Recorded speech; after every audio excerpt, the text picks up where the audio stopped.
So, listeners, this is the third attempt at starting this podcast that we've done today. And for once, it's not because we've screwed up something on our audio levels. It's just that the prior iterations have been absolutely horrible. And it's taken us a couple of minutes to be like, yeah, that's just not going to work. And Naomi's now incredibly pissed off. So instead of a music week, I just want to say, I appreciate you tuning in. It's nice to have you. Let's go to the show.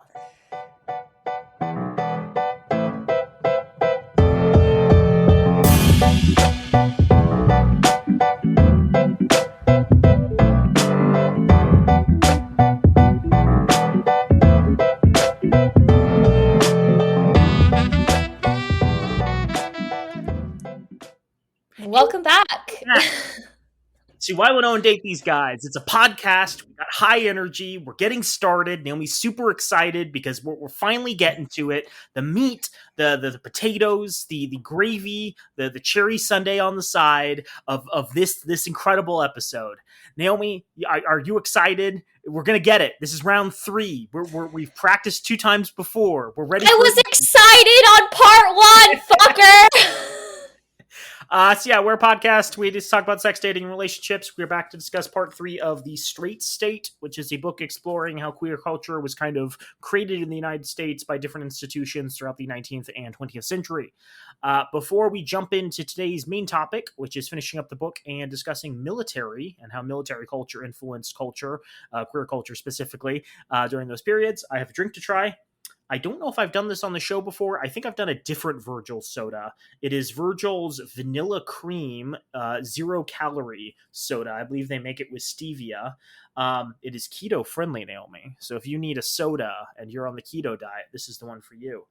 Typically, I'm not a big fan of sugar-free soda because it tastes weird, but it's Virgil's, so I'm a little bit excited because they do a very, very good root beer, full sugar.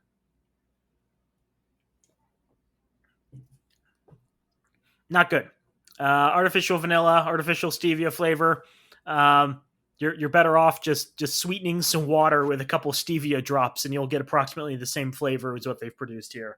Yeah, I'm not a big fan. I did purchase it at the discount food store, and there was probably a reason for that. But yeah, I would not pay full price for this. Virgil's, you've let me down. I can't believe you would do this. This is the worst day of my life so far. You ready to jump into it, Naomi? Let's do it. So, there are 2 chapters that wrap up the book. Well, I guess there's actually more than 2. There's 2 main chapters dealing with militarism in this book. The first one is chapter 4, and the second is chapter 5. Chapter 4 deals with how the VA Act helped influence queer culture. And I think it's really interesting. We might return to it near the end of this episode if we have time. But frankly, I think the more fascinating part is the chapter that focuses primarily on how within World War I and World War II, the military started looking at queerness and the regulations and the methods they used in order to identify gay people. That has, I think, the most fascinating of anecdotes and perhaps the most relevance for our listeners. So, jumping in on chapter 5, finding a home in the Army, women's integration, homosexual tendencies, and the Cold War military. While Alfred Kinsey's 1953 study of female sexuality is usually remembered for shattering several mid-20th century myths about women's sexual behavior, the volume also contains several important observations about the American state, especially concerning the regulation of homosexuality among women. The relationship between the state and female homosexuality, Kinsey concluded, in sexual behavior in the human female, was not a well-developed one. The state had, in fact, a long history of indifference to homosexuality among women. Kinsey observed that while state sodomy statutes had generally been drafted in gender-neutral language that could encompass sexual acts between women, his search through several hundred sodomy opinions, which had been reported in this country between 1696 and 1912, failed to reveal a single case sustaining the conviction of a female for homosexual activity. Kinsey's survey of the most recent enforcement of sex law in New York City revealed 3 cases from the 1940s or 50s in which women had been arrested for homosexuality. But all of these cases were dismissed, Kinsey noted, although there were some tens of thousands of arrests and convictions of males charged with homosexual activity during these same years. Kinsey's assertion about government indifference to lesbianism is accurate even when implied in context beyond the state level regulation of sexual behavior that he surveyed. In the early years of the 20th century that this study has documented, the federal government's concern with sexually degenerate aliens included effeminate men and male sodomists, but focused on neither mannishness nor same sex eroticism among women.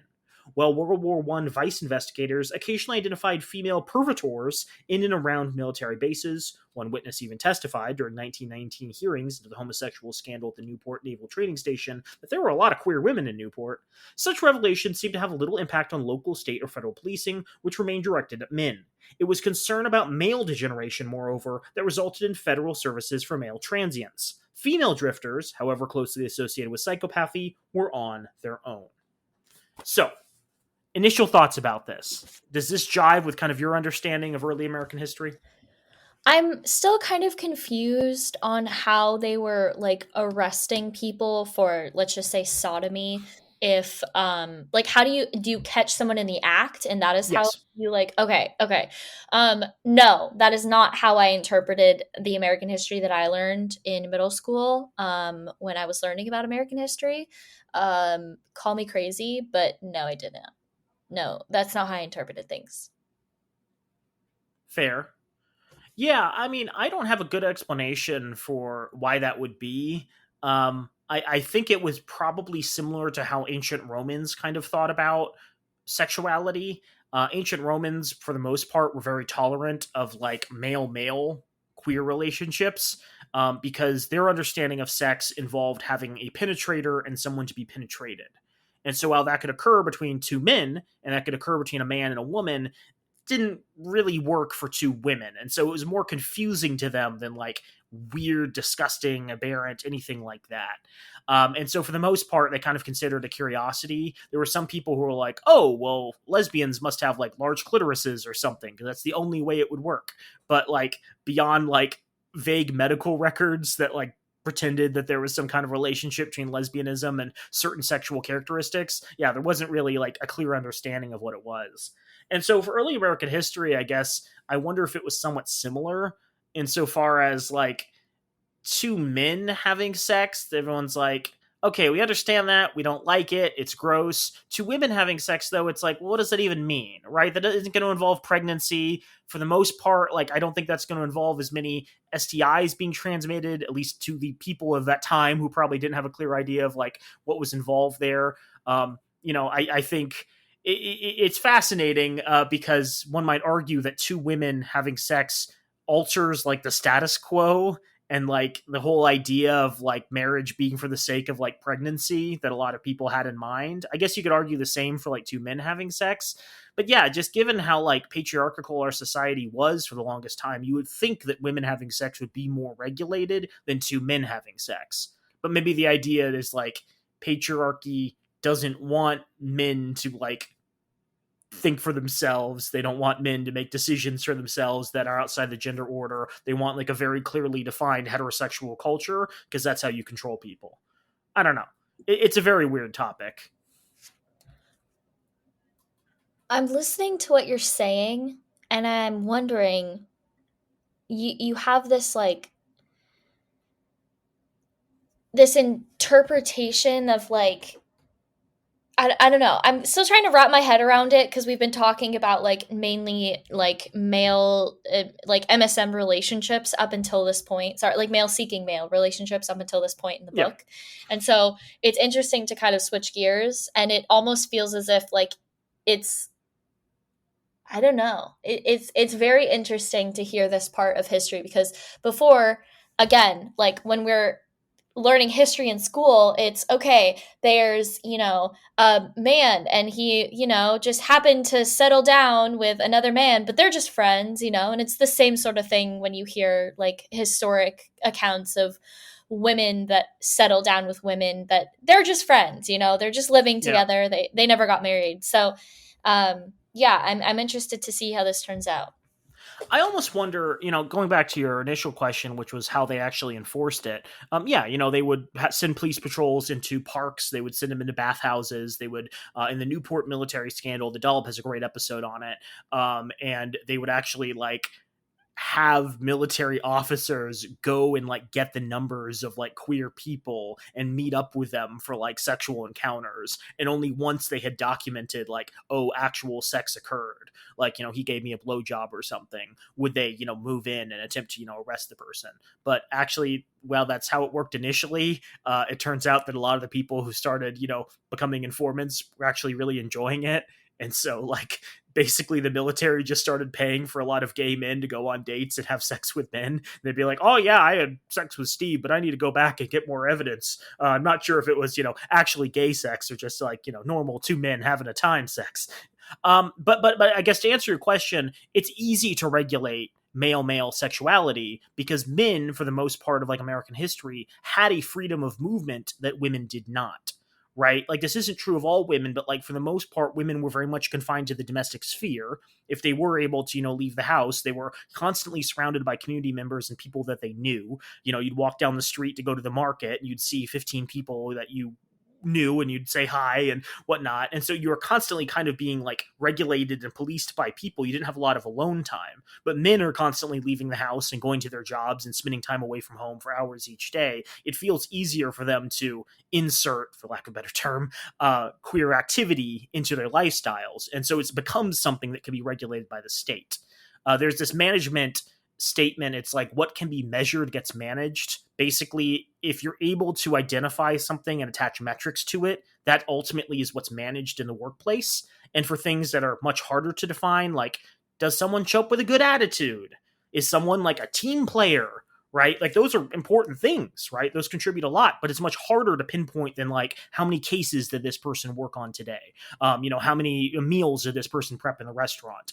And so in the same way, it's like, what can measure get managed? Well, what can be measured is queer males, right? Those are the interactions that we're seeing. Therefore, it's the thing the state is managing and regulating. Food for thought, potentially. I don't know. I kind of disagree with this perspective that like only like men have it easier because they're going out more and like they can seek out these like bathhouses, for example. I would say that honestly, I think it would be easier to be a lesbian because like you have the privacy of your home that like you just, oh, my friend is coming over, like I and then they have that privacy of the home where men can't exactly, bring home their male lover. Well, I think the difference is, and again, I could be off base. I think you have a point there, but like, men would be interacting with more people on a consistent basis, right? Women have a much smaller sphere of influence, and it feels very it doesn't feel acceptable at the time to like even hint at, oh, I have gay feelings for my friend Matilda or whatever, right? But for men interacting with dozens of people, they may come across someone who, is queer, who can then connect them to other queer individuals in the community. The other thing that I think is really important is like, women didn't have household finances, right? Some women, were in control of their household finances, but for the most part, men were the sole, breadwinners. They were the ones who were taking home the money. And so they had the ability to go out and purchase things like hotel rooms, purchase things like, male escort services, purchase things like, gifts and whatnot.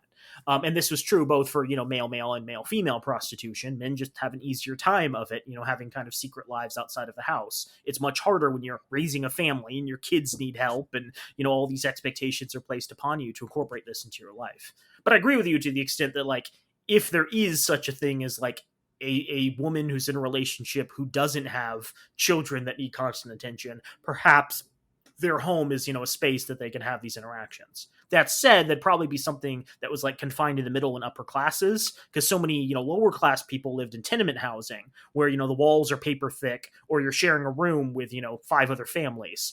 And so there really isn't that level of privacy that you might want in order to express yourself fully. But Yeah. we've gotten really deep into the paint. Let's jump back into the book because there's some really interesting information here. In his study of gays and lesbians during the Second World War, for example, Alan Berberet actually argues that lesbians were invisible to military authorities and women were rarely discharged for homosexuality. Even during the massive 1950s purge of homosexuals from the civil service, women, who comprised 40% of the federal workforce, were far less likely to be targeted than men.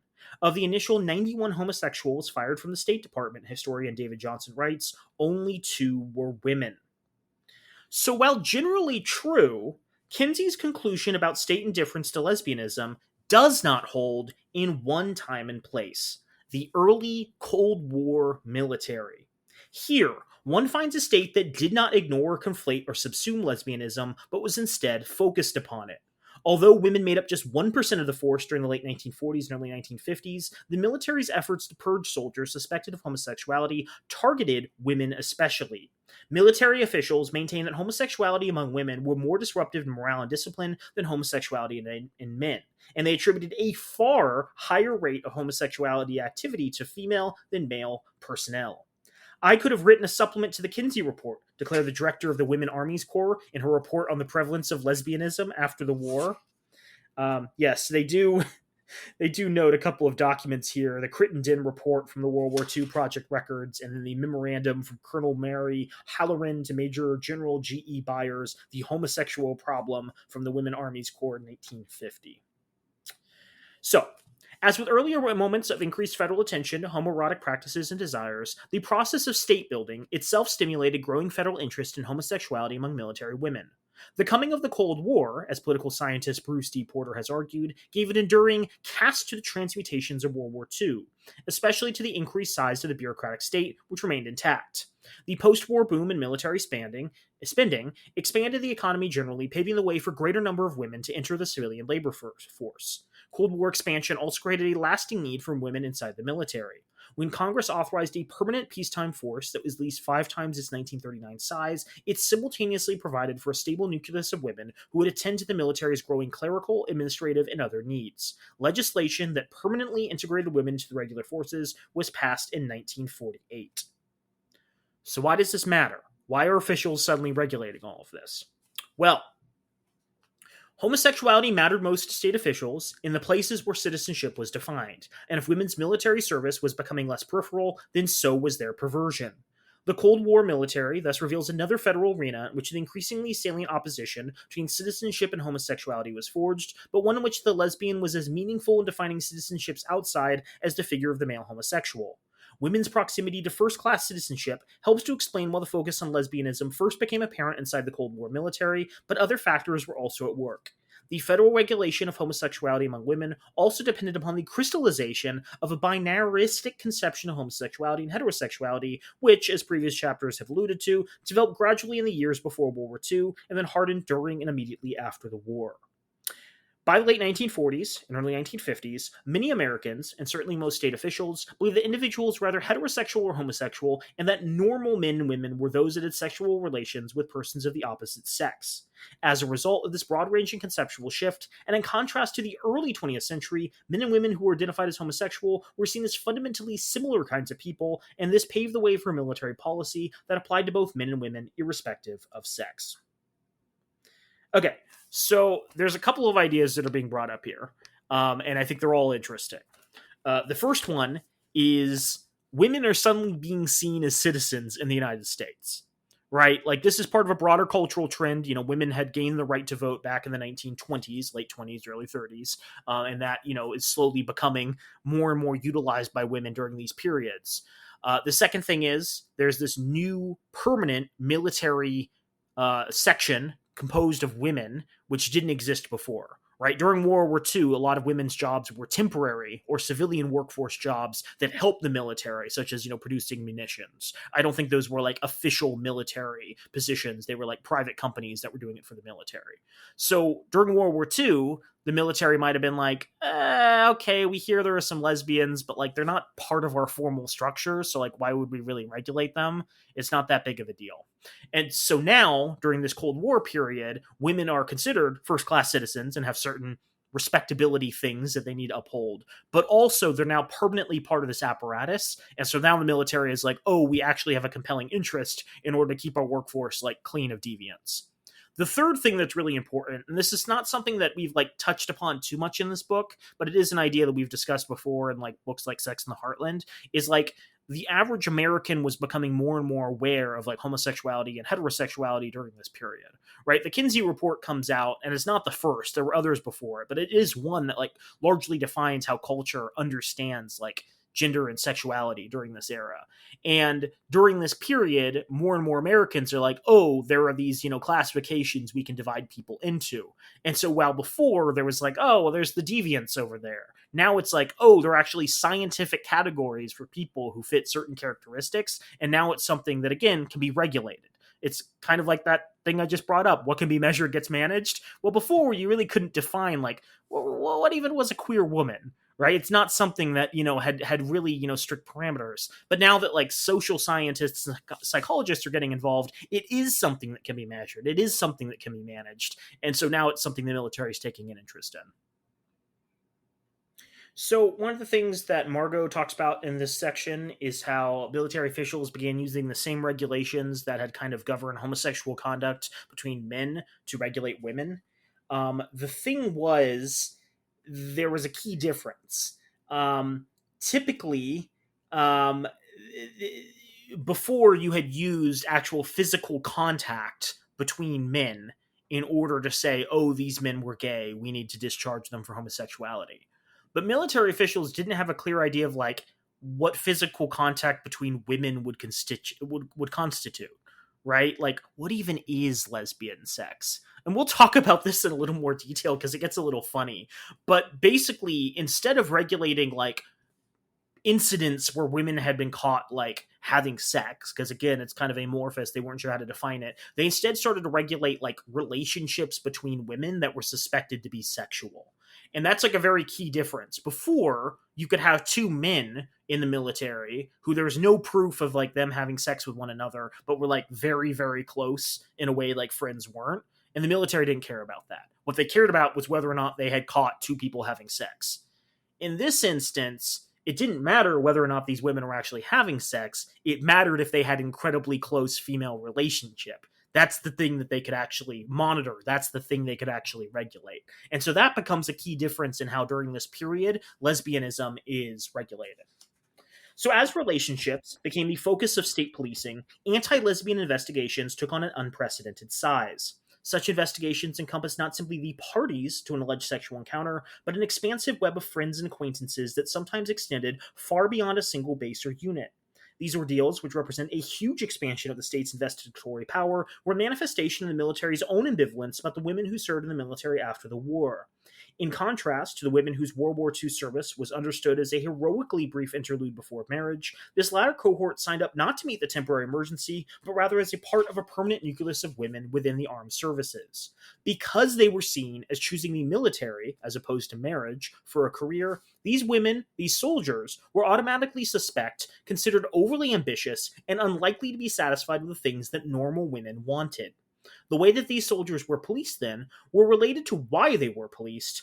Anti-lesbian investigations aimed not only to remove a few women from the service, but to employ the threat of lesbianism to secure the subordination of women soldiers as a class. Policing this vast network of relationships enabled military officials to touch the lives of virtually every woman in a unit under investigation, warning each other not only to monitor her own relationships with other women on her base, but to avoid appearing too driven or exercising too much authority as well. The exclusion of women believed to be lesbians was, in short, closely related to the inclusion of women in the service in general. Lesbianism was constituted by military authorities to help maintain gender hierarchy after women's integration eliminated a historic barrier between female and male service. That's really hard. Because, like, a lot of women have, like, closer physical relationships with their friends. Um, Mm-hmm. Oh, okay, okay, yeah, okay. I know what Listen. you're saying. I know what you're Whoa, saying. listen. But also it's like, I don't know, I've never been in the military, so I can't say like if that type of physical relationship continues when you are in the military. But like that closeness where like I'll like if I'm out with my friends at dinner, I'll like, hug them or kiss their cheek or, hold their hand or something. And that's like what I think is just a part of female like friendship. And it's interesting that that is what they are policing. And it's like, okay, you can't have a natural female friendship anymore that you don't feel weird about because like you don't want to be caught. Right. But keep in mind, this is Margot's argument that they're doing this not necessarily because they're even like opposed to lesbianism, though I'm sure there were, people who identified as such, but rather it was a way of regulating uppity women. It was a way of telling women who had joined the armed services, oh, actually, you're not equal in value to the boys, right? You're someone who has to, you're a round peg. Well, we're going to make you fit into this square hole, right? We think that, women who have joined the services are uppity. They're too ambitious. They're too driven in a way that's weird for women. We want them to know that they're here to obey orders and, follow commands. And so when they're going in to investigate lesbianism, not only are they removing women who are like seen as deviants, they're also telling all the heterosexual women in that unit, shut the hell up, keep your head down. You shouldn't be doing anything that would draw attention to you. You need to be obeying regulations. And so sexism plays, a big role here. You don't do this when you're trying to regulate, male behavior in the military, right? Ambition is seen as valuable to men.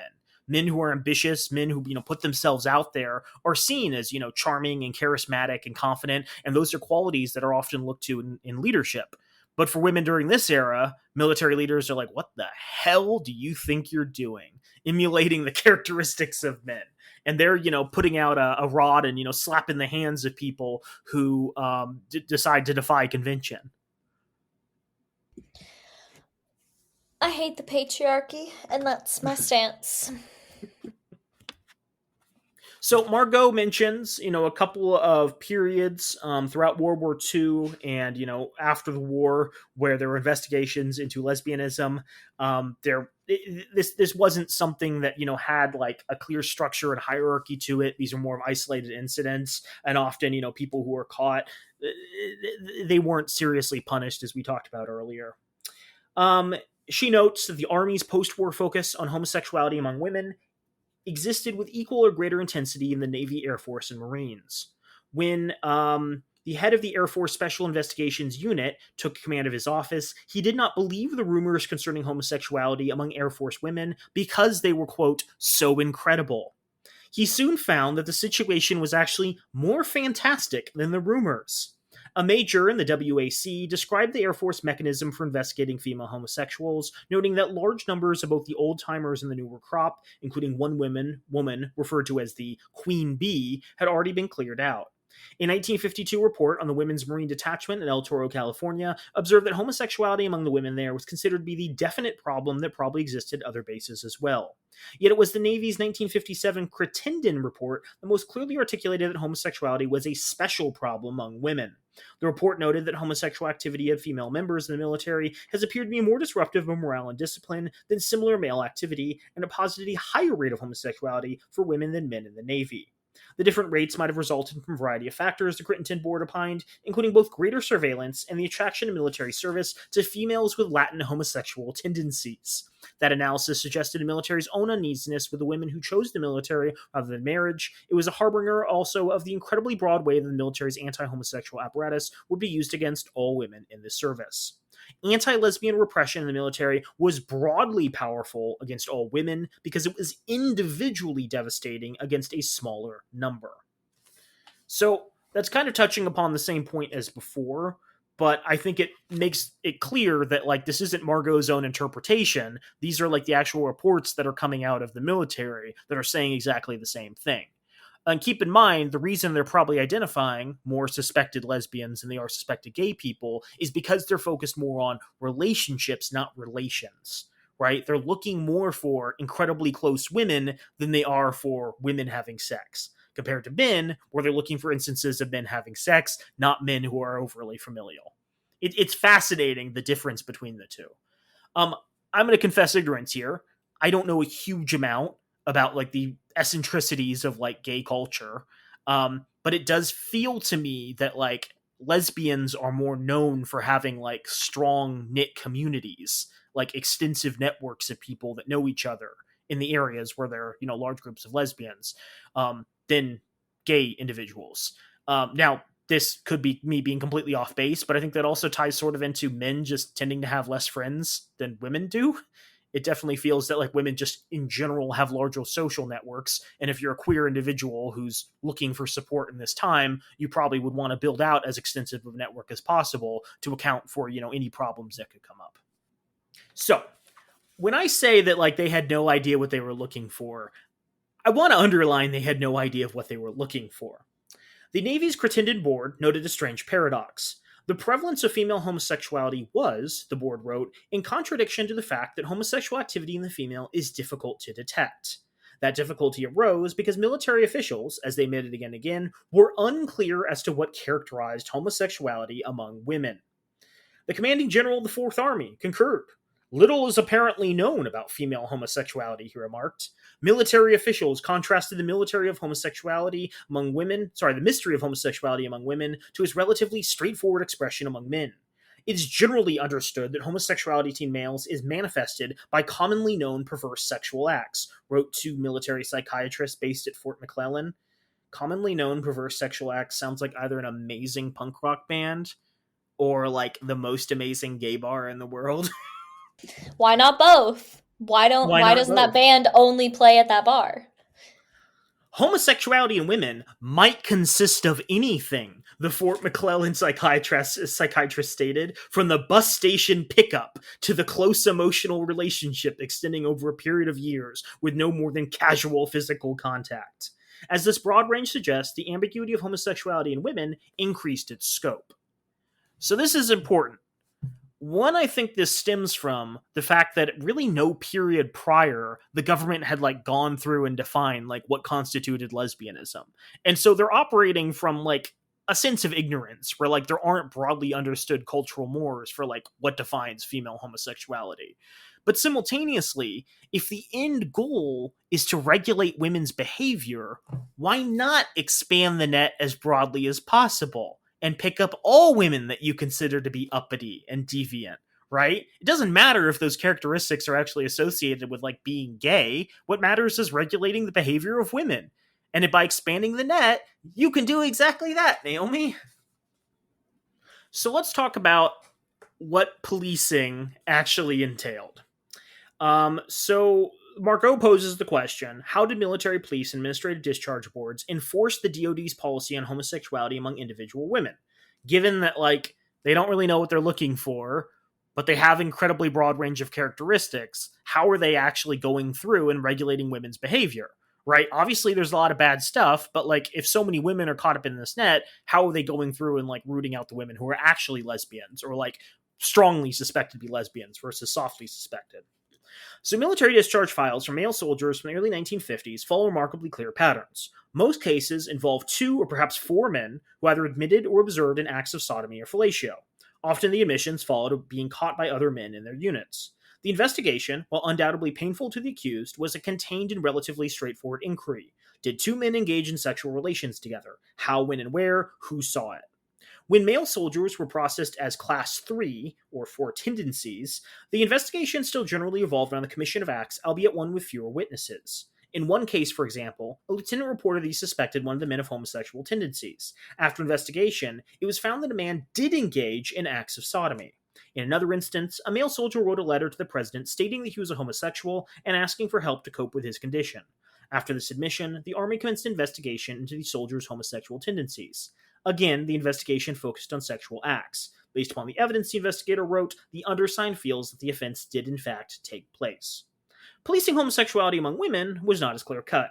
While military police sometimes encountered 2 women hugging and kissing in cars on base, and were aware that many of the women went steady, military officials did not expect to observe acts between women that could clearly be identified as homosexuality. When they did, they were not well equipped to deal with such situations. In one episode from 1952, a military police officer, MP, spotted one WAC member performing oral sex on another in the front seat of a parked car. That seems uncomfortable, but maybe, these are 1950 cars where, like, they're 10 feet across, giant seats you can lie down on.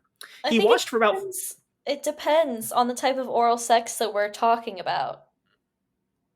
Fair point. Okay. He watched for about 30 seconds before the 2 women, having recognized the MP vehicle, drove off. Although he identified the 2 women, he did not make a report because, as he admitted subsequently, I wouldn't know how. He further explained that there never were any orders given to me to cover anything like that. A few months later, two different MPs stopped to investigate a shaking car because they saw a woman's leg thrown over the rear of the front seat. Inside the car, the same two women who were involved in the earlier incident were engaged in an act of oral sex, which the two MPs discovered when they shined their flashlights into the back seat. Bewildered by it all, as later explained, the two MPs neither arrested these women nor filed a report.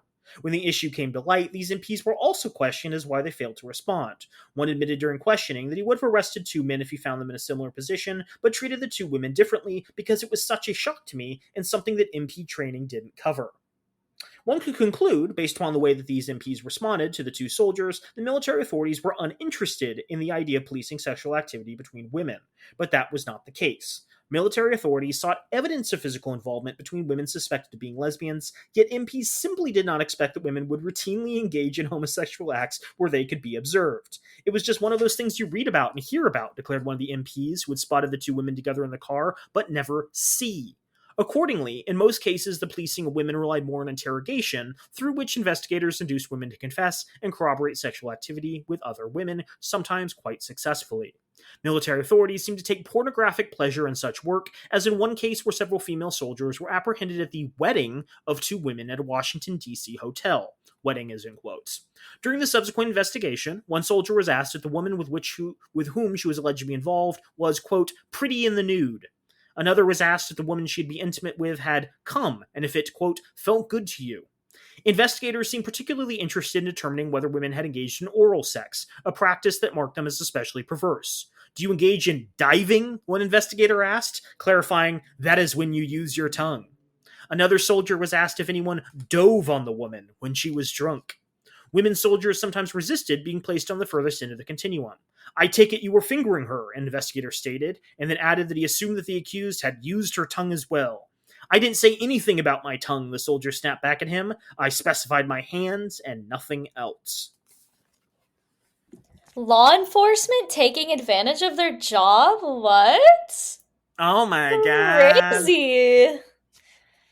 I find this section interesting because it kind of outlines, like, one, you could argue that one of the reasons these investigations were so extensive was because military police were deriving sexual pleasure from learning all about the sexual habits of, women. I'm sure they had a great deal of pleasure from, talking about these interactions between women and, what they looked like naked and all their weird sex stuff, to them at the time. Two, I think it's fascinating that, like, they didn't really understand cunnilingus. They apparently were like, what the hell is that? Like, theoretically, they'd heard of it when they encountered these women in the act, but, like, it wasn't something that they could, like, easily understand. But then three, I guess in relation to that, the idea that women would be having sex in public was just completely foreign to them. They're like, no, that's what men do. That's what I do with the prostitutes down the street. That's not at all like how women are supposed to act. There's this societal expectation that women are, demure. They're not aggressive, and they're not constantly going after people for sex. They respond when people want sex. They never initiate. They're never aroused. They're never horny. And so this idea that two women could be, like, incredibly attracted to one another and just go at it in the backseat of a car is just, like, blowing their little soldier minds. You heard it here first, people. Law enforcement agents don't know how to give oral sex and don't know what oral sex is. Yeah. Interestingly, even incredibly public displays of same-sex eroticism could fall under the rubric of sexual tendencies rather than the rubric of overt acts. For example, when two African-American WAC soldiers were discharged as Class 3 after an incident in the unit day room that occurred in front of other recruits. One woman started getting, quote, real low down, kissing the other woman's neck, closing her eyes, moaning and carrying on. According to another account, Recruit Jackson was dressed in a field coat, white t-shirt, and panties with loafers on. Recruit Smith was asked by Recruit Jackson to dance with her, and Recruit Smith got up and slipped her arms around Recruit Jackson, and they started dancing in an unladylike manner. Recruit Smith then pulled Recruit Jackson's pants down and inserted her finger into Recruit Jackson's vagina, and they continued dancing in this manner for approximately 10 minutes. In addition to encompassing a range of sexual behaviors in women, homosexual tendencies were also attributed to women who exhibited gender inversion, or as one military guide to homosexuality among women put it, the wearing of the clothes and the desire to assume the role of the opposite sex. In the preceding investigation, which grew to include 9 WAC soldiers, some of the subjects were accused of homosexual tendencies not only because of salacious dancing, but also because they were considered mannish. If I didn't know there weren't any men in the area, one recruit testified, I would have sworn Jackson was one. Williams was, quote, another queer one in the same unit who had, quote, masculine ways. She would announce her presence in the barracks by calling out, quote, there's a man in the house. She wore, quote, mannish clothing, quote, combed her hair in a mannish way, and women appeared to be drawn to her. She had the investigation revealed, quote, magnetism. Nice. I don't have any I other think, commentary. yeah, I think they're just describing early butch women or like, early people that were questioning their gender identity. Yeah, I think that's an interesting point. Like, obviously, there are women who feel very comfortable displaying masculine characteristics while being like very comfortable with their bodies, but I think there were likely trans individuals, trans men who didn't either have the vocabulary or the knowledge at the time to identify as a man. Instead, they were like women who strongly identified with men and dressed and, groomed themselves in a way that was, quote, mannish, but just never transitioned because that like wasn't a possibility, right? The medicine technically was there, wasn't really there, but just the cultural understanding certainly wasn't. I'm sure it was much easier to just live as a woman for their life, however, with certain hairstyles, certain dress codes, etc. And the military, again, doesn't really have a good way of regulating this except to say, these people are sodomites, these people are lesbians. In the same way as we discussed in the immigration section, they were typically looking for men who displayed like effeminate features. And so when they encountered someone, I believe it was like a Romanian woman or Italian woman who appeared to be biologically male but identified as a woman, they were like, I don't know what the hell to do with this, right? Like, it wasn't a situation they really had the vocabulary or the regulation to cover. They kind of had to lump it in with other things in order to enforce it. In carrying out their duties, agents went through waste paper baskets looking for notes. They conducted shakedowns of barracks, searching for letters, photographs, and books with lesbian themes. They set up wiretaps and took polygraphs. Investigators planted informants within units to report on the complicated textures of women's lives together. They uncovered evidence of lesbian weddings and noted which women had arrived in men's formal wear. Agents recorded the names of women who lived with notorious homosexuals. God, that's such a cool nickname. Oh, that's that notorious homosexual over there. As well as those who expressed tolerance for or curiosity about such women. They knew which soldiers did not date the men on base, and they kept a record of which women gave each other's gifts, shared a bank account, participated in a business venture, traveled together, or did each other's grocery shopping. They knew the times I was with a lover, the buses that I took, how long I stayed, my mode of transportation home, and what I wore, one woman in the Air Force recalled the painful investigation she experienced. They knew every damn move I made. It was mind-shattering. Such intensive techniques were in some measure the result of the military's belief that homosexual acts among women were more obscured and less clear-cut than similar acts between men. There was also an argument that they were a result of clear misogyny. Simply put, there is little evidence in the documentary record that male soldiers went through anything like what their female counterparts did. The methods used by the investigators, one WAC major wrote in a complaint to the Inspector General, were calculated to embarrass and humiliate the women involved. The major described how investigators searching the belongings of a woman not even 20 years of age by opening the woman's box of Tampax and going to the extreme of ripping the tissue paper from each of them. She asked what could possibly have been gained from this action, except perpetuating indignity on this young woman in front of her commanding officer. Another woman compared the tactics of the Army's Criminal Investigation Division to those of the Chinese communists. Women were picked up for questioning at all hours, held under guard, and were not allowed telephone calls or visitors. MPs, rather than the women under investigation, were sent back to the company to pick up all for clothes. And the interrogation itself was a humiliating experience that could approximate psychological rape. One woman, for example, was asked if she was, quote, not missing a lot of fun because she had never had intercourse with a man. You are the same as the little girl that didn't like cake because she never had any, the investigating officer chided her. Women investigated for homosexuality went through ordeals that could last months. It was psychological warfare, one WAF member recalled of her investigation by the Air Force Office of Special Intelligence. They opened my mail, they'd look under my mattress, they'd get me up in the middle of the night for questioning. She recalled being questioned once or twice every day for 4 months. They'd come to the mess hall and get me in the middle of the meal. They knew no bounds. But the worst part was the isolation. There was no way I could tell my lover what was happening and explain to her that my whole relationship with her was something of value, not some tawdry affair. Other women on base avoided this soldier too, for fear of their own careers. She remembered that she kept to herself, afraid for incriminating others. I had no outlet. So that's shitty. I just That's can't, yeah, I yeah. can't wrap my head around the amount of like discrimination that is happening. Like it's one thing if it's known and it's a whole nother. I'm assuming that this is happening to people that they have no idea about. Like if it, that are totally innocent of that their suspected crimes. I'm putting in quotes very heavily too. Right. So it's like these innocent people are being, scrutinized for something that one shouldn't be illegal, and two, they're completely innocent of just because they had some suspicious behavior. So it's very disheartening to hear that this is a part of our history. Again, it's not surprising. The United States history sucks, but I'm not completely surprised, but it's also like this is disturbing. I like the comparison to the Chinese Communist Party. It reminds me of a tweet from a few years ago where it's like someone somewhere identifies something in America being done by Americans. Their reaction is, "What are we, a bunch of Asians?"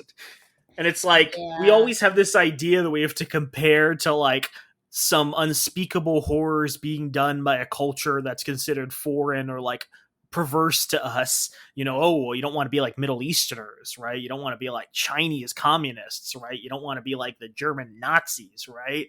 But in reality, it's like, no, this is American military doing American military stuff. Sorry. It's like their nature. Like, I'm not saying everybody's doing this, but like, you can't work in this field and like not understand that like this is bad stuff being done by Americans who are perfectly fine doing it because they perceive you as an other. They perceive you as a bad person. I think to your point, there were probably a lot of innocent people caught up in this. And the reason is they mentioned on this one page, agents recorded the names of women who lived with notorious homosexuals, as well as those who expressed tolerance for or curiosity about such women. So not only are you circling the wagons and getting anybody who's gay, you're also getting anybody who's fine with gay people in their unit. You're making your unit less tolerant over time and more willing to like rat out individuals because they recognize, how much shit they could get if they're not constantly like policing the behavior and conduct of those around them. And so, like, I imagine, there were probably some very close knit groups of women who were lesbians who, stayed close and true and committed to one another and were able to keep it secret. But there were also probably women who were like, well, fuck this. I've seen how women are treated in this organization. I'm going to keep my head down and I'm not going to engage with anybody until the end of my service. And that's shitty. That's terrible. You hear now, about all the accommodations that are made for married military people, how typically they'll get like a house on base and a housing and living allowance for their often wife. But, it could be husband, could be, non-binary individual, I guess now in the status quo. And you're just like, why can't you extend those same protections to someone else who cares about an individual in their life? Why can't you just treat everybody who wants to love people the same way? But it's the United States, so are we surprised? No. You got to keep women in their place, Naomi. Mhm. Yeah. That's what I always say. Yeah, so bringing this kind of back to the main like conversation topic, which is the theme of the whole book. It's fascinating talking about how like queer culture was constructed and regulated, because if you look at what we've seen, queer culture for men was understood as inherently perverse, right? It was this thing composed of deviant acts that was tied to, like poverty and ethnicity and like disability.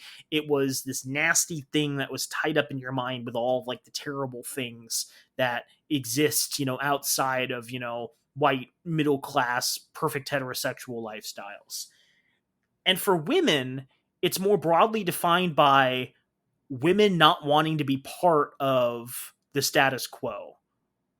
Not even, identifying with any of these characteristics that we discussed before, but rather not wanting to opt into the same white picket fence, middle class, heterosexual, 2.5 children lifestyle that, kind of define like the popular imagination in this period.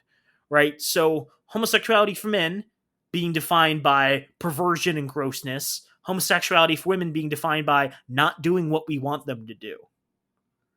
Like, there's a relationship between those, but there's definitely also a distinction. It's like we're defining lesbianism by what women do that men don't want them to do. We're I defining don't gayness by icky, that makes me feel gross.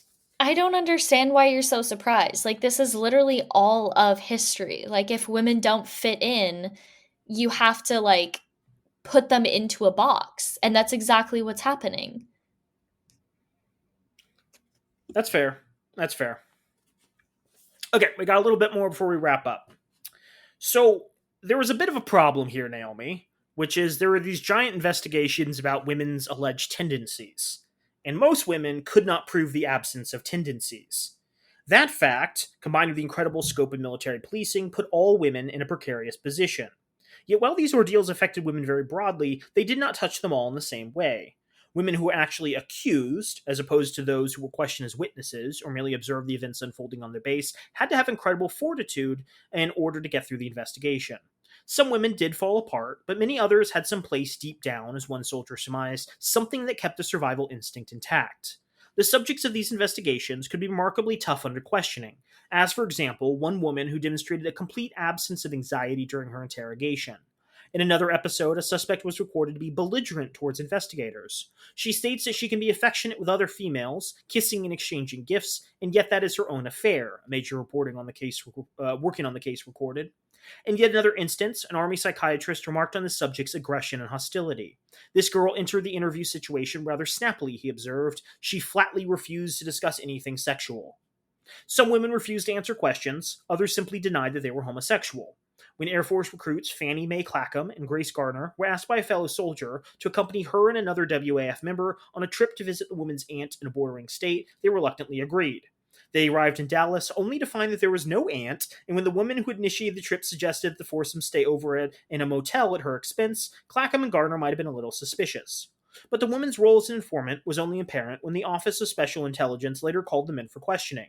Despite the fact that Clackham, Garner, and the third woman along on the trip denied that anything had happened in the motel room, the two women were asked to accept undesirable discharges. They refused and demanded to be court-martialed. The military discharged them anyway. The two women then moved in together in Marietta, Georgia, not because they were lovers, they said, but to fight their case in federal court. Clackham's case file included statements by employers and other associates testifying to her ladylike manner and expressing disbelief that anyone would call her an undesirable or a homosexual. She denied that she was or ever had been a homosexual. The court in federal claims eventually awarded the two recruits back pay, finding it unthinkable that the Air Force should have the raw power, without respect for even the most elementary notions of due process law, to load them down with the penalties of an unfavorable discharge. Clackham and Gardner were the first soldiers, male or female, discharged from homosexuality to sue for denial of due process. Yet, while soldiers rarely fought their discharges in the federal courts, it was not unusual for military women to refuse to be discharged administratively but to demand a court-martial proceeding. Perhaps women did so out of desperation. What better career option than the military existed in the early 1950s for working-class women who wanted to avoid marriage and family or who did not conform to conventional gender stereotypes? I went into the service to be a career woman, and I'd have stayed there, remembered one woman who was devastated by losing everything. That was the Air Force right down to her boots. I request I be allowed to stay in the Army to prove that I can be a good soldier, another wrote. Alternatively, women may also have demanded trial by court-martial because they were politically savvy, insisting that the military prove a case that was often based on tenuous evidence regarding emotional ties and loose associations, rather than well-documented accounts of homosexual acts. While military regulations allow the secretary of each branch to administratively remove a soldier without a court-martial who refused a discharge for homosexuality, in practice a demand for a court-martial could derail the entire process. Officials sometimes just dropped the case, in other words, when a discharge was refused and conviction by court-martial seemed unlikely. So that's good. it's nice to hear that, some women were able to fight back and that the systems existed and occasionally, justice was served. I do find one thing very funny here, and that is the military apparently setting Clackham and Gardner up by, like, I guess, having a woman set up a situation where I guess they could have initiated lesbian sex together at an orgy or something. That feels very much like they had been investigating men, and after like several instances where a bunch of gay men had gotten together for like an orgy or something, they were like, this must work for all homosexuals. And so they're just going around like inviting people to engage in orgies, and some people are receptive and some people are like, what the fuck? What are you even talking about, man? Yeah, again, like it seems kind of disgusting that all these people had to go through this, and that they were doing these like lesbian stings, right? It's similar to what the FBI does now, where like they go into certain communities, especially Middle Eastern communities, and they're like, hey, any disgruntled young men want to blow up the Pentagon? And they find someone who potentially is not right in the head, who doesn't have a good lifestyle, and they groom him into becoming someone who purchases weapons and bombs, and then they're like, oh, we arrested a terrorist. Incredible. And here it's almost like they're encouraging lesbianism by setting up these sting operations where women have private spaces where they can have sex, and then they can be like, look, we caught them in the sex acts. I don't know. It's always cool how the government like initially starts regulating something in order to get rid of something undesirable, and then has to start creating the undesirable thing in order to continue regulating the thing and justify their jobs. I don't know. This is not a new commentary, but it is a recurring feature of American history. So I want to wrap up here and end this on a kind of positive note, because I set this up and I said, this book largely talks about how our cultural understanding of queerness was largely influenced by the government. And I stand by that, especially in this section, because all of these investigations helped women often understand that they were gay and largely define what their gay identity meant to them. So, a different strategy taken by women under investigation was to try to control the type of discharge they received by admitting to homosexual tendencies but not to homosexual acts. In a more unusual scenario, 2 female soldiers asked to be discharged for homosexuality when one corporal's estimated time of separation was approaching, and her lover, had been reassigned to the Far East Command. It was a calculated move to stay together, but not without risks. The WAC soldiers had to avoid confessing too much in order to prevent a court-martial or an undesirable discharge. Carefully, the 2 women wrote a letter to their commanding officer in which they admitted no specific provable homosexual acts, but explained that they had been inseparable since they arrived at Fort Lee. Although our actions in public certainly have never been censorable insofar as homosexuality is concerned, the 2 women wrote, any intelligent person having a contact with us would arrive at the conclusion that here was a case in which more than ordinary friendship figured. And in case this admission was not enough to earn the women a general discharge, they ended their letter with a threat. If the Army went ahead and recommended that one be separated under a normal estimated time of separation, while the other be sent to the Far East Command, there would be nothing to prevent the first from volunteering for service in the Far East Command to be with her lover. We would assume from such a recommendation, the 2 women asserted, that 2 people experiencing a homosexual relationship in the service is condoned. These 2 women were discharged simultaneously with general discharges. In obtaining their desired outcome, the 2 corporals emphasized their happiness and their commitment to one another. One told investigators, for example, that she planned to live with the other indefinitely. The other, declining treatment, announced that she was quite happy as she was. Like these 2 WAC soldiers, other women refused to pathologize their sexuality during the investigations. One soldier, for instance, described her relationship as, quote, beautiful, and told investigators that her, quote, life in the future would be centered around her relationship. Another woman told investigators that she did not consider her homosexual activity to be unnatural. Perhaps most remarkably, one woman wrote in a detailed confession for the Criminal Investigating Division, I am not ashamed of what I have done, for it was something which has been born with me.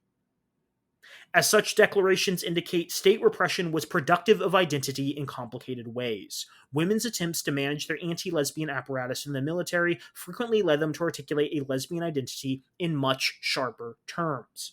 The patient declares that she has been homosexual all her life, one psychiatrist reported, but did not realize it until the investigation into this problem at Fort Lee stimulated her interest. Justice historian Landon Storrs argues that it was the Red Scare that forced people to adopt tidy labels regarding political identity. Being officially labeled as a lesbian by the military could lead one to regard homosexuality not merely as an attribute, but in the words of sociologists Colin Williams and Martin Weiberg, as a master status. Knowing about homosexuality now, one woman informed authorities during investigation at her base, I look back into my childhood and feel that I have been gay all of my life.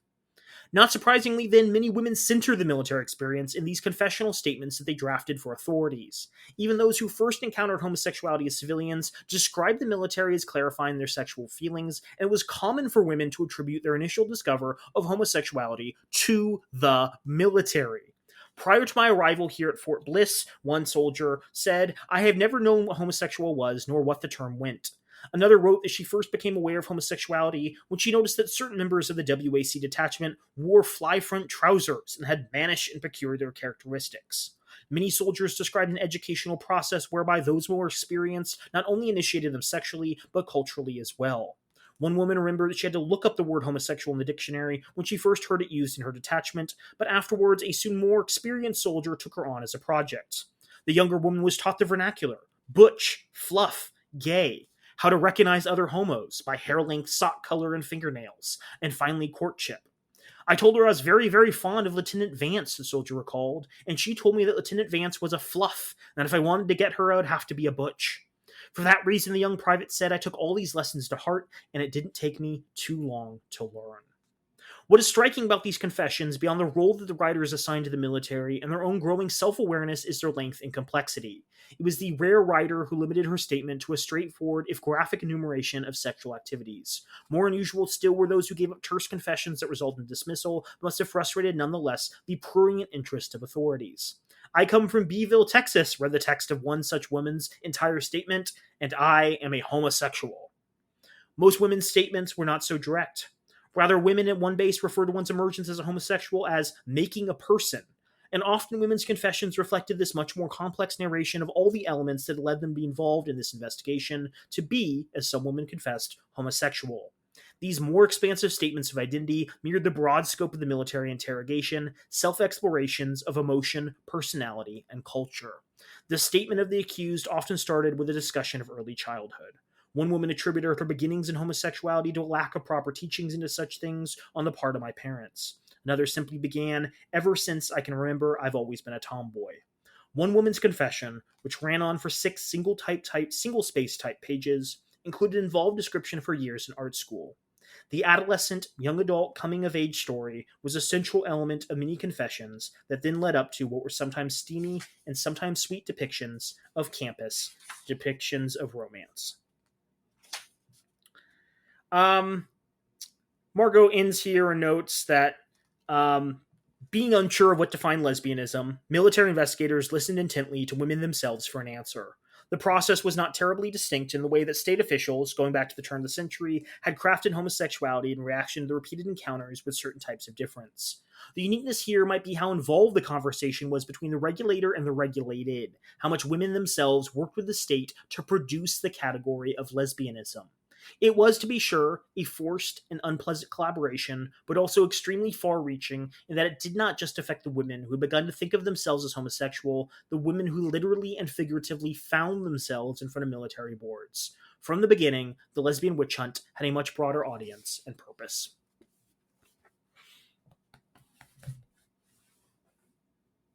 Good stuff. Good stuff. Any thoughts on that last section? I know I read for 15 minutes straight. I don't know. I think that that's an interesting way of going about it. I think that, like, coming to your sexuality, like that's an interesting way of hearing that someone is coming to their own.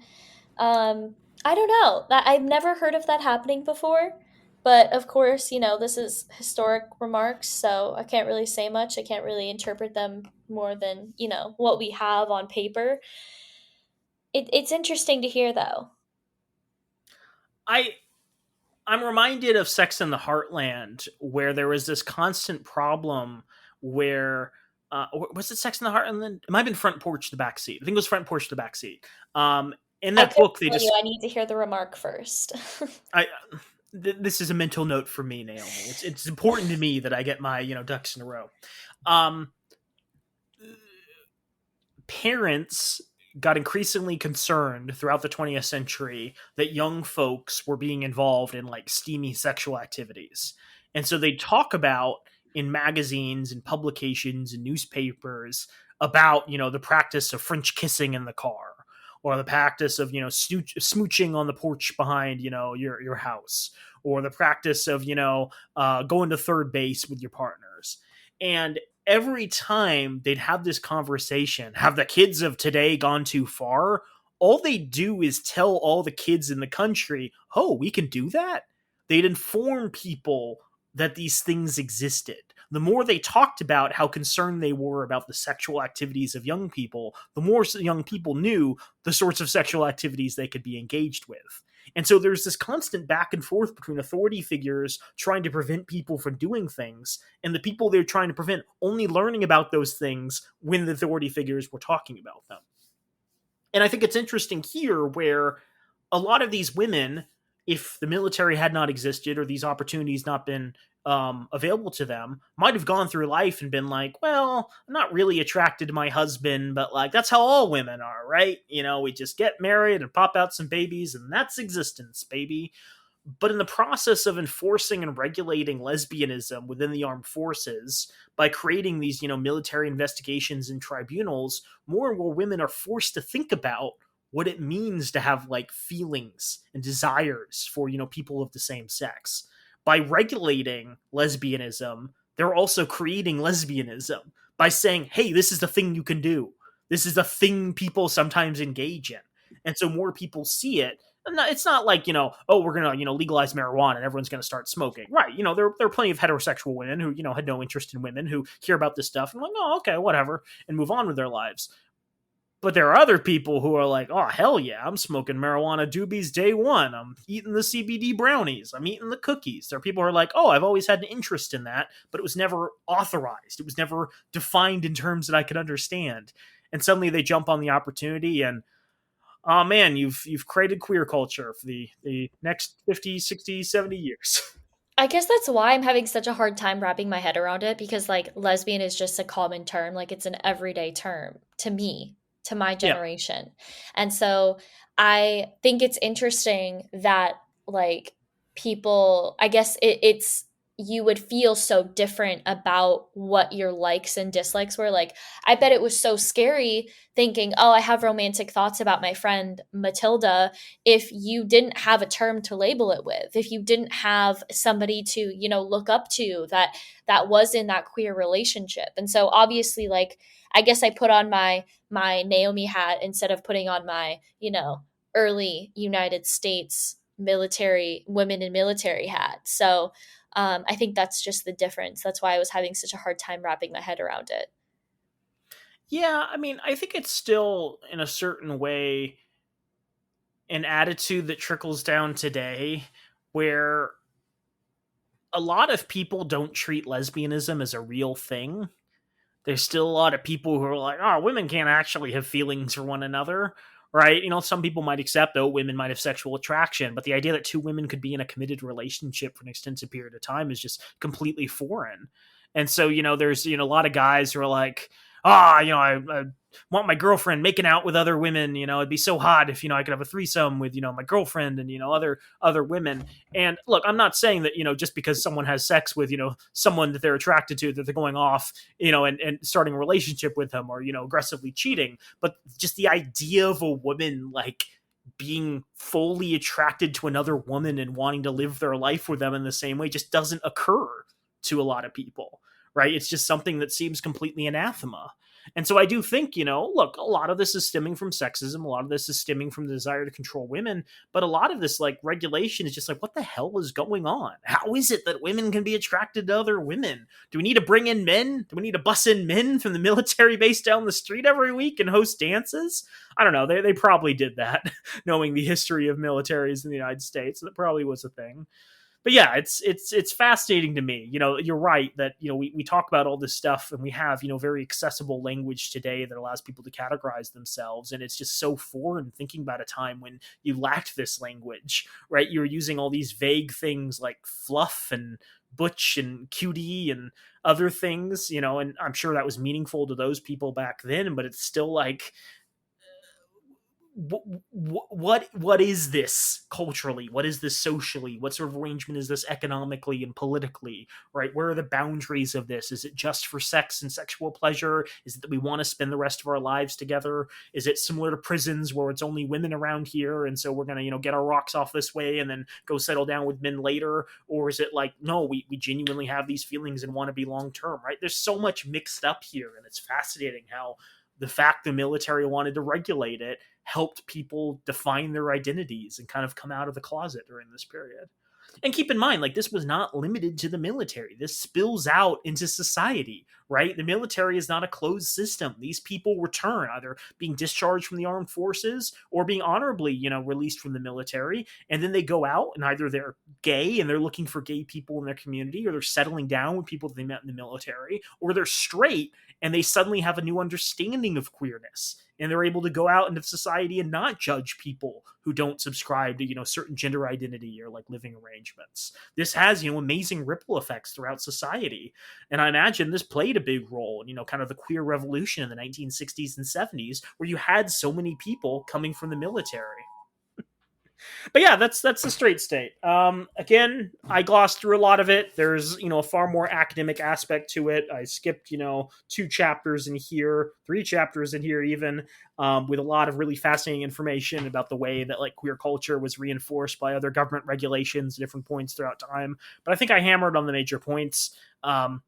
Queerness did not emerge out of nothing. It emerged partially in the United States from government regulations.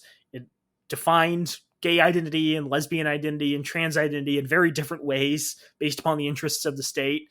And it definitely had an influence on what came to pass in the future, 50 years, 60 years, 100 years after a lot of these programs started. So I'm happy this book exists. I would strongly recommend it. Again, if you are looking for an authoritative guide to, interesting parts of queer culture, I could, suggest really no better book than this. I know this author just released another book in 2023 about, I think, queer culture in the workplace. And I think we maybe need to discuss that on this podcast too, because I don't think we've really discussed queerness in relation to the economy on this podcast. And I think that's an area where we could definitely do some explorations and talk about how people's sexual mores are regulated or encouraged in different work environments. Well, everyone, thank you for sticking around. We appreciate you listening. If you want to give us more suggestions on what you would like to listen to or what you would like us to discuss on our podcast, we are taking suggestions at datetheseguys@gmail.com. Send us a quick email, send us either a link or just the title of the book, or, just the general topic. In other news, we still have a Patreon. We would appreciate it if you donated to us. All of the donations are currently going to trans and Palestinian causes. Cool. And I was just wondering, because sometimes you change that. And that would be cool if you donated. It would also be really cool if you gave us a good rating on one of our plethora of streaming platforms. We understand that it's not always possible to donate financially, so we would appreciate any support that you would give us. Have a great week, and wear a condom. Spread love. Don't get involved in lesbian Air Force investigations circa 1950 to 1960. Woo!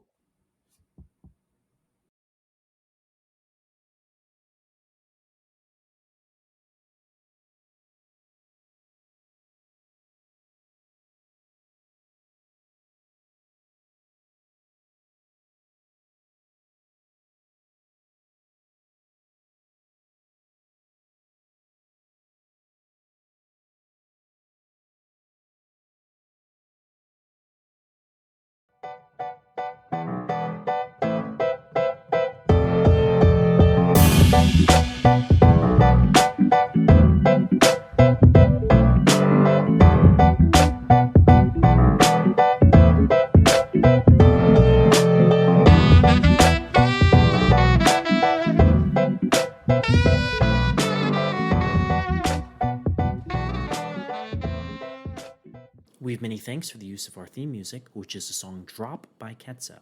You can find more of their music online at ketsa.uk.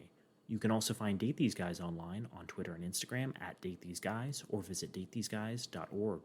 If you have questions for the podcast or want to be a wealthy sugar parent, send an email to datetheseguys@gmail.com. If you're looking to make an impact in the world, this show strongly recommends Planned Parenthood, a nonprofit organization that provides reproductive health care in the United States. Planned Parenthood provides birth control, long-acting reversible contraceptive implants, clinical breast examinations, pregnancy screenings, prenatal care, testing and treatment for sexually transmitted infections, and abortions. They also do great work for those who are lower income. 4/5 of their clients are at or below 50% of the federal poverty line. Both Joel and Naomi are monthly donors to Planned Parenthood. We hope you will be too.